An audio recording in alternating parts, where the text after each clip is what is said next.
Bismillahirrahmanirrahim. Assalamualaikum warahmatullahi wabarakatuh.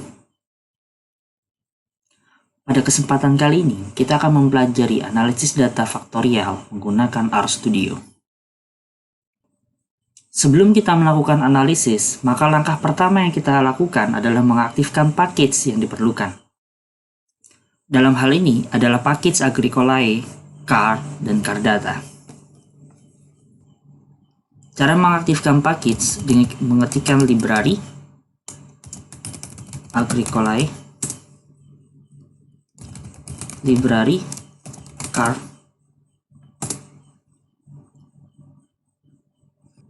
Ketika kita mengaktifkan paket data car, maka secara otomatis Cardata akan aktif. Langkah selanjutnya, kita masukkan data yang kita miliki. Kita gunakan data yang pernah kita contohkan kemarin saat input data. Contoh data, kita kopikan. Copy. Untuk memastikan data yang tadi telah kita copy ke RStudio, maka kita perlu mendefinisikan terlebih dahulu nama data yang kita miliki. Sebagai contoh, saya akan memasukkan data sama dengan, artinya file saya memiliki nama data read delim dalam kurung clipboard. Saya memiliki 27 observasi dengan 4 variabel. Variabel thread 1, thread 2, repetisi, dan juga hasil. Selanjutnya, kita cek dengan menggunakan level. Levels, buka kurung, data, dolar, thread 1 terlebih dahulu, levels, data, dolar, thread 2. Enter. Dilihat di sini bahwa thread 1 saya memiliki 3 level, A, B, dan C. Sedangkan thread 2 memiliki 3 level juga, M, N, dan O. Selanjutnya, kita lakukan uji homogenitas dengan menggunakan Liveness test. Liveness test, data, dolar, yield,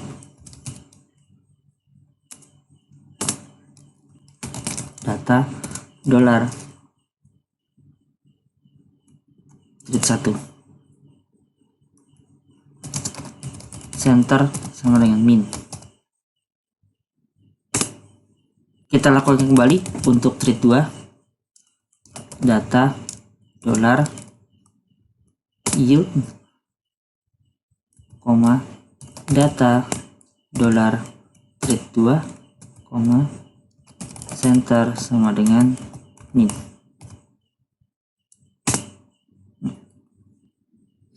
Kita bisa lihat bahwa untuk thread 1, data kita memiliki probabilitas di atas 0,05.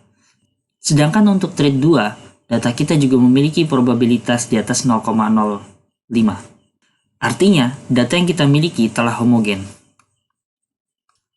Selanjutnya, kita tuliskan script untuk analisis of varian. Bahasa yang digunakan adalah REST-AUV. Terserah kalian masukkan apa di sini. Ini adalah nama. Kita definisikan sebagai analisis of varian dari data, dolar, yield sebagai dependent variable yang dipengaruhi oleh data thread 1 ditambah dengan data thread 2 ditambah dengan data dolar thread 1 yang berinteraksi dengan data dolar thread 2. Ketika kalian menggunakan rancangan acak kelompok lengkap, kalian bisa tambahkan data, dolar, repetisi. Tapi perlu diingat, repetisi harus memiliki level. Kalian uji terlebih dahulu levelnya. Jika belum masuk, maka perlu ada perubahan menjadi simbol supaya dapat dianalisis of varian. Karena di sini saya menggunakan rancangan acak lengkap, maka data repetisi saya hapuskan. Selanjutnya saya tekan enter. Akan muncul di sini REST-AUV dengan 13 baris Untuk memunculkan, kita klikkan summary res AOV. Enter. Kita lihat hasilnya seperti ini. Selanjutnya, kita tuliskan script untuk uji lanjut. Dalam hal ini, saya akan menggunakan uji lanjut menggunakan Duncan Multiple Rank Test. Saya definisikan terlebih dahulu apa itu derajat bebas. Derajat bebas kita definisikan sebagai degree of freedom dari residual hasil res AOV. Enter. Kemudian kita juga definisikan apa itu MS error. Kita definisikan sebagai nilai dari deviance dari res AOV yang dibagi dengan derajat bebas. Selanjutnya saya definisikan apa itu keluaran. Luaran adalah with data Duncan test. Kemudian kita masukkan data yield sebagai dependent variable dipengaruhi oleh data $trade1. Degree of derajat bebas MS error. Ingat harus sama. Di sini saya menggunakan 3R, maka di sini juga harus 3R. Kalau kalian errornya menggunakan 2R, maka di sini juga harus 2R. Kita masukkan kembali out 1, luaran kedua sebagai with data Duncan test, kemudian data yield, data trade2. Tadi kita analisis untuk trade 1, sekarang kita gunakan trade 2 sama db ms error. Enter. Kemudian kita lakukan lagi. Kali ini adalah luaran kedua. Selanjutnya kita lakukan lagi. Kali ini adalah luaran kedua. Selanjutnya kita lakukan lagi. Kali ini adalah luaran ketiga. Tapi saya simbolkan sebagai out 2. Kita definisikan sebagai with data Duncan test untuk data yield,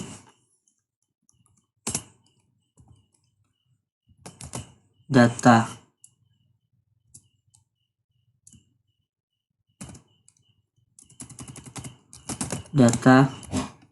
trade1 yang berinteraksi dengan data trade2. Derajat bebas MS error. Enter. Kemudian kita munculkan dengan menggunakan print out group.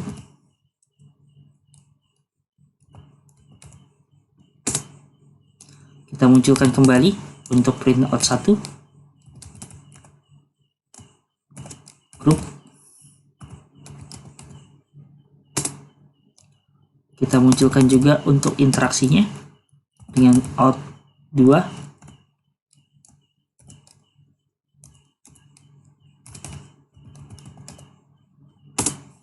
Nah, selesai analisis kita. Selanjutnya data ini kita copy.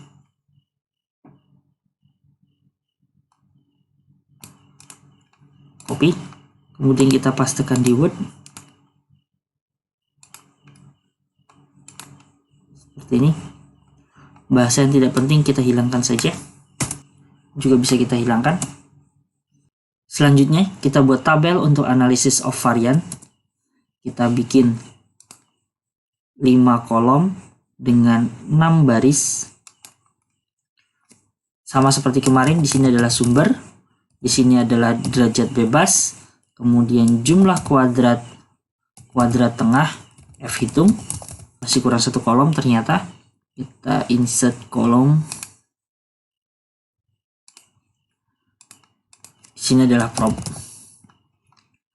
Untuk sumber, kita memiliki thread 1, thread 2, interaksi antara thread 1 dan thread 2, residual dalam hal ini adalah galat, dan juga total.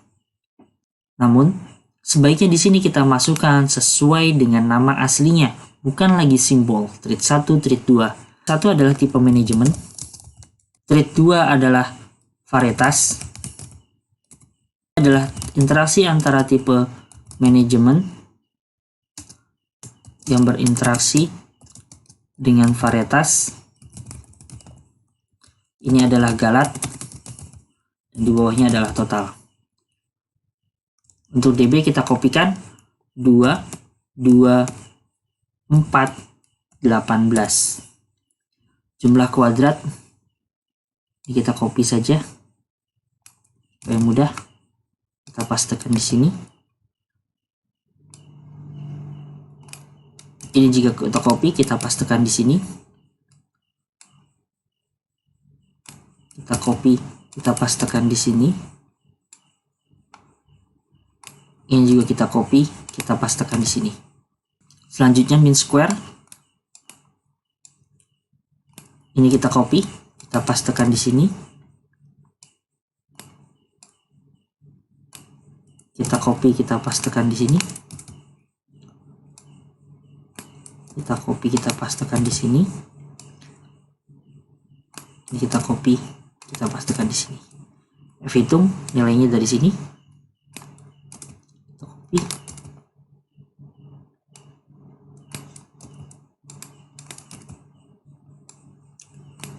Ini juga kita copy. Probability kita copy. Ini juga kita copy.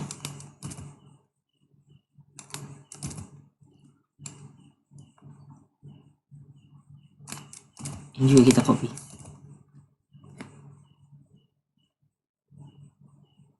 Kemudian kita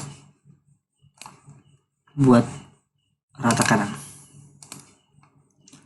Total adalah hasil penjumlahan, baik untuk DB maupun JK. Untuk total tidak ada baris untuk kuadrat tengah, F-hitung, dan juga probability. Dalam hal ini, nilai derajat bebas untuk total adalah 18 tambah 4 tambah 2 dan tambah 2, hasilnya adalah 26. Begitu juga dengan jumlah kuadrat total.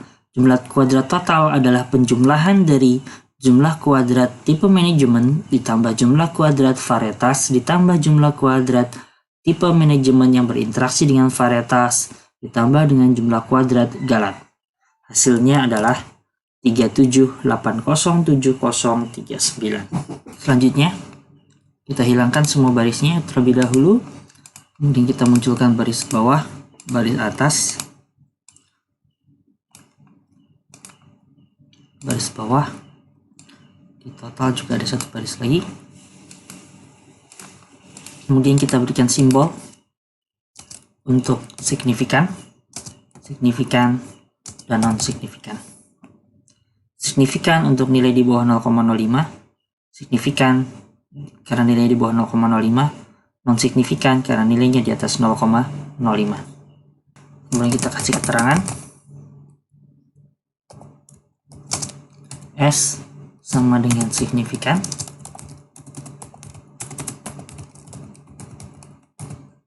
dan NS sama dengan non-signifikan. Kita bisa hapus. Selanjutnya, untuk tabel homogenitas mengikuti aturan seperti pada faktor tunggal. Yang perlu saya bahas lebih jauh di sini adalah bagaimana cara menyusun tabel untuk DMRT. Kita buat tabel dengan 5x5. Di sini adalah perlakuan. Di sini adalah kita masukkan tipe manajemen, minimum, optimum, dan juga intensif. Selanjutnya, di sini adalah Rojo Lele, IR 64, dan juga Inpari.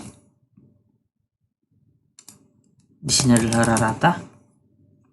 Di sini juga adalah rata. Selanjutnya, kita masukkan datanya. Ini kita kopikan sebagai perlakuan A. Ini kita kopikan sebagai perlakuan B. Dan ini kita kopikan sebagai perlakuan C. Selanjutnya, ini kita kopikan sebagai perlakuan M. Ini adalah ratanya. N. Dan juga O.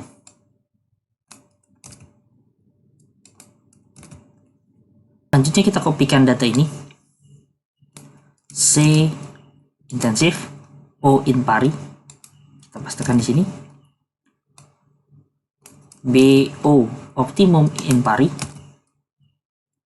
CN intensif IR64. AO minimum in pari. AN minimum IR64. CM intensif rojo lele.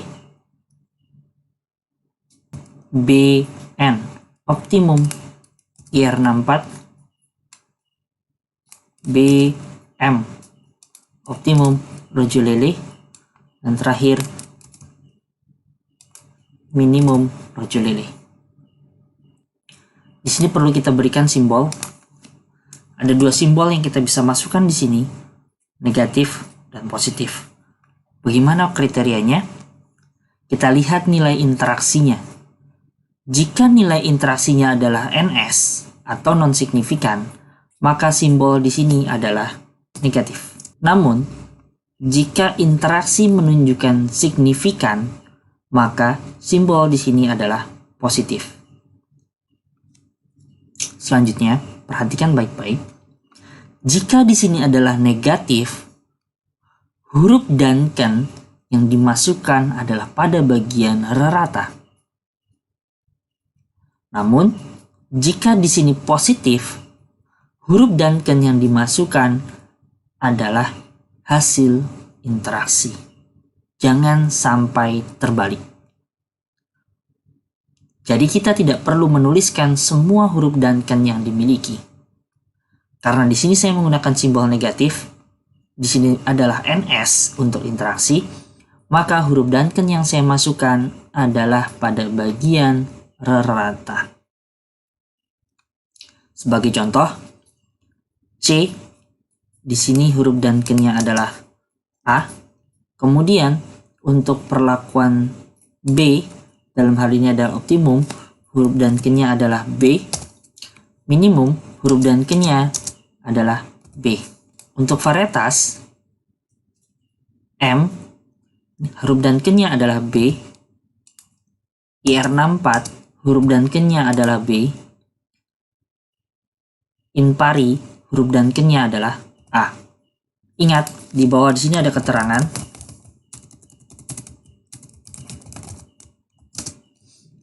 Kolom yang diikuti oleh huruf yang sama menunjukkan tidak terdapat beda nyata berdasarkan uji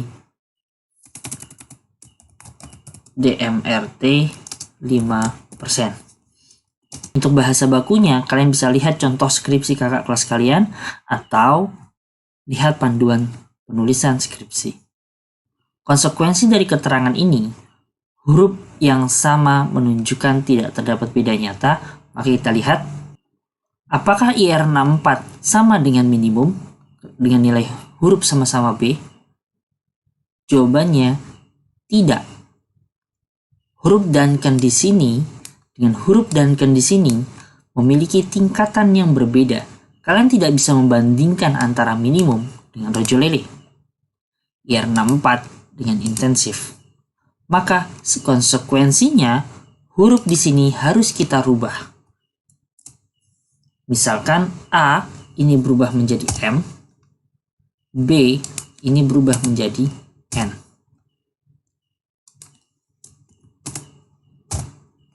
Seperti ini.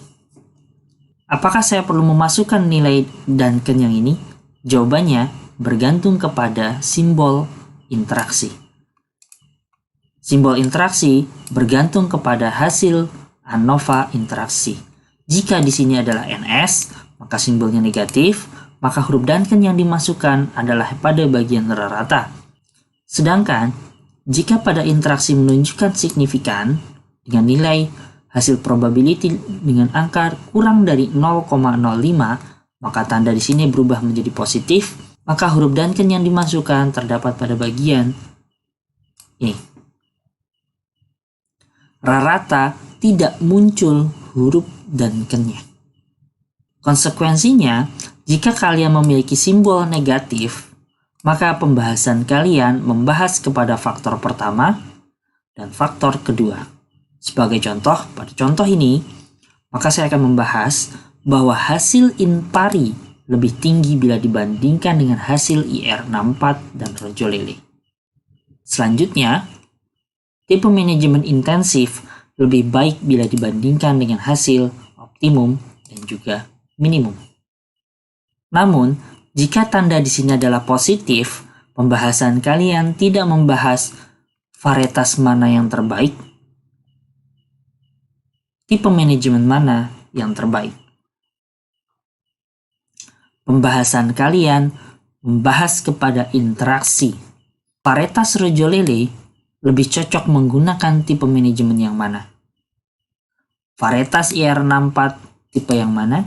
Impari menggunakan tipe manajemen yang mana? Ingat, itu adalah pembahasan ketika kalian memiliki simbol positif pada tabel ini. Ketika tanda ini positif, jangan sekali-kali kalian membahas tipe manajemen mana yang paling baik tanpa mengabaikan varietas. Begitu juga, jangan membahas varietas mana yang terbaik dengan mengabaikan tipe manajemen. Pembahasan fokus kepada interaksi keduanya. Untuk garis pada tabel, sama seperti peraturan yang berlaku, di sini hanya boleh pada garis atas, garis bawah, kemudian di sini juga ada garis,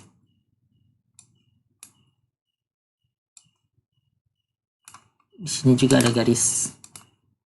Demikian yang dapat saya sampaikan mengenai analisis data faktorial menggunakan rancangan acak kelompok lengkap.